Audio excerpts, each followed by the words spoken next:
निहार मुंह अखरोट खाया जाए तो कमर का दर्द ख़त्म हो जाता है। पेट के कीड़े ख़त्म करने हों तो पकी हुई खुबानी खाएं। चाय के बाद पानी पीना जहर पीने जैसा है। कमरे में छिपकलियाँ ज़्यादा हो जाएं तो कमरे में मुर्गी के खाली अंडे का खौल दीवार पर लटका दो। छिपकलियाँ कमरे के अंदर नहीं आएंगी।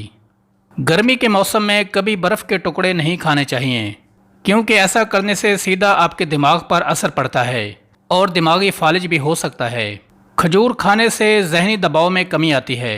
कद्दू दिमागी सलाहियत में इजाफा करता है और दिल को मजबूत करता है। नमकीन पानी से नाखून धो लेने से आपके नाखून नरम हो जाएंगे। सुबह निहार मुंह लहसुन की 2 थुरियाँ 1 कप लीमू के कहवे के साथ खाएं। आपके पेट की चर्बी बर्फ़ की तरह पिघल जाएगी।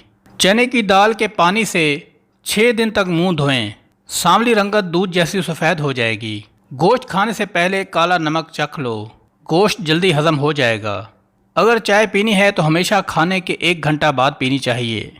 नीम गर्म पानी दांतों को मजबूत करता है। अगर पेट बढ़ जाए तो नहाते वक्त नाफ में तिलों के तेल के 2 कतरे डाल दिया करो। पेट चंद दिनों में अंदर चला जाएगा।